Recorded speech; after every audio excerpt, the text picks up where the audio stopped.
The exhibition History of Education in Almeria was opened on October 24, 2024. So I'm going to explain the panels a little bit. I also have to confess the merit's not mine. He made them. I know something about history of school in Spain too, but much less than him, and not so much about local history. I have some basic idea about general data, which are similar to other European countries, because we heard in our last class Clémence and Chessinot tell us about the history of education in France. So Spain's is similar, but everything maybe a little bit later. Because the first law on general education is from 1812 in the only area not occupied by Napoleonic troops. So it was in Cadiz, just the easternmost, southernmost corner of Spain on the Atlantic coast. And it's the first time that there was a constitution approved which mentioned general education for all students, which was not put into practice. It was just declared and became a model. Then along the 19th century, there were really very frequent changes in government, which I do not know all of them, because there were a lot of military rebellions, and someone took over power for 6 months, and someone with another political orientation took power again. So they didn't do very much in the educational field, because every time someone decided something, there was a new government in place.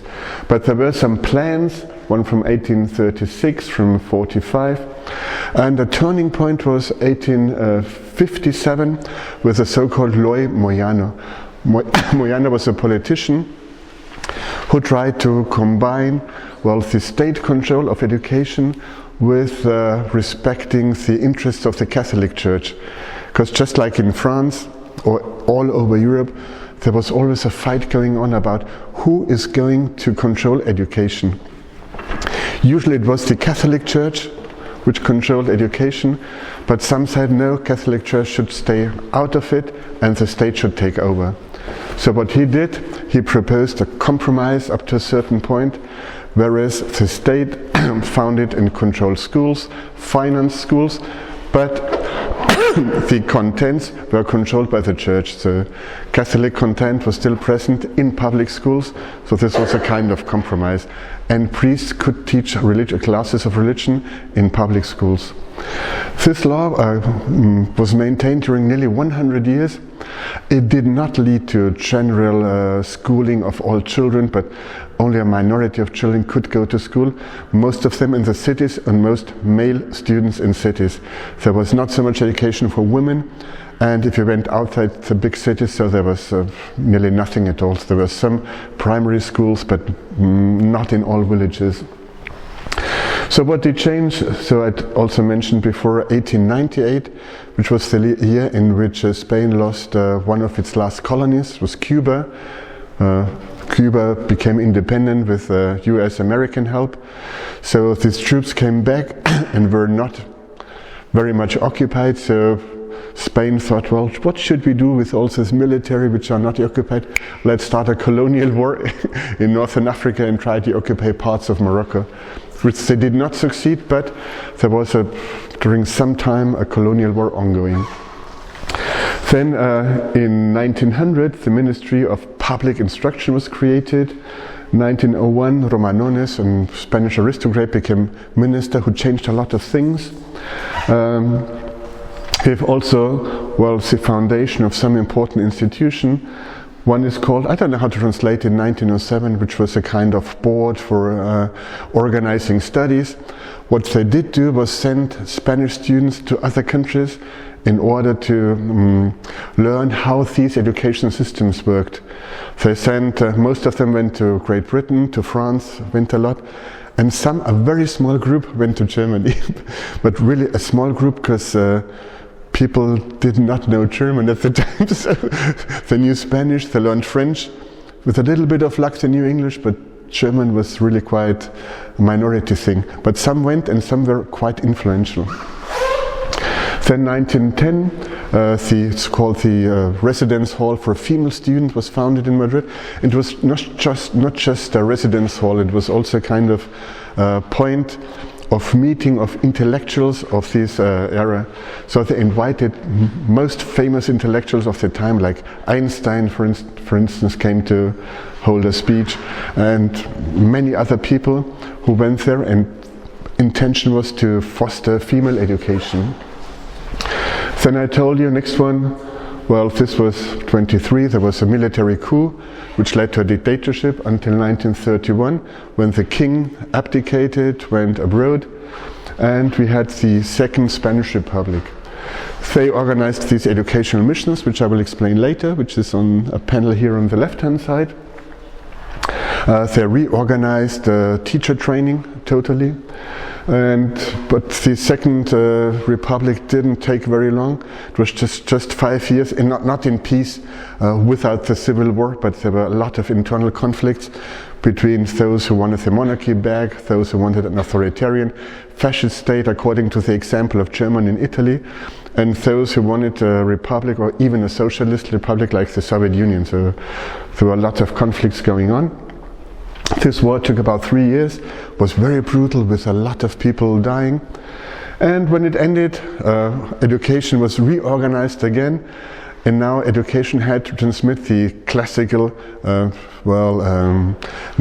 it's called national Catholicism, nationalist and Catholic ideas in a very traditional way. All the local, because you know there are different languages in Spain. There's Catalan in Catalonia, in Barcelona. There's a Basque-speaking population near San Sebastian. There's some people speak Gallego, which is like Portuguese more or less in the upper western part of Spain. And all these local languages were totally repressed. So everyone had to speak Castellano, Spanish. No place for local culture. Church took over. Told you then, just at the end of the dictatorship, there was not so much, there was a kind of technocratic government, also set in by Franco was very old, he lost a bit control, and some people said, well, it's going to be time to modernize Spain, because Spain was behind all other European countries at that time, because with this Catholic nationalist concept, it just didn't work out, so there was no decent economy. Tourism started a bit in the 1970s, and with tourism people saw, well, people in other countries live in a very different way, not like us, and so people were more oriented towards other European countries such as France, neighboring country, Germany a little bit, Great Britain. And then they made a new law 5 years before the death of the dictator, which reformed education very much, and for the first time I think there was a schooling of 100% of Spanish boys and girls in public schools. Before that this was not the case. 1970, nearly 70 years later, like in Germany or France or so, Spain also had general schooling for all students. Then they mention also a couple of years after the transition to democracy in 1978, there were a couple of laws, most important being the last one, which is more or less the structure of today's school system in Spain. 1876, because there was a new constitution which allowed the existence of private schools, which before was not allowed, then it was allowed, and they had been professors at the Central University in Madrid, and they were fired because they were liberals. Professors were urged at the moment to sign a letter of adhesion to the Queen, which was in province. Every professor at university has to swear that he supports the Queen, and they said no, we will not sign this letter, so they were fired and found their own institution, which existed for about 60 years. First it was primary, secondary education and university, but they put off the university level after 2 years, and so only primary, secondary education stayed. But it was extremely modern school. It was one of these alternative schools with a lot of excursions and watching art and art projects and stuff like that. And it was a private school, so people had to pay to go there, and usually it attracted the liberal bourgeoisie of Madrid, so who went to this institute. These are the three. The center is Cosillo, which is the most important one because he became very old and he even had influence in the Second Spanish Republic, even though he already was active as an intellectual in the 1880s. So for more than 50 years he was active in Spanish education. The rest is going to be much shorter because I know a bit about general legislation, not so much about local history. This is one of the important secondary schools, which was founded in 1844. In Almeria, there's a nice photo of the school that you can see here.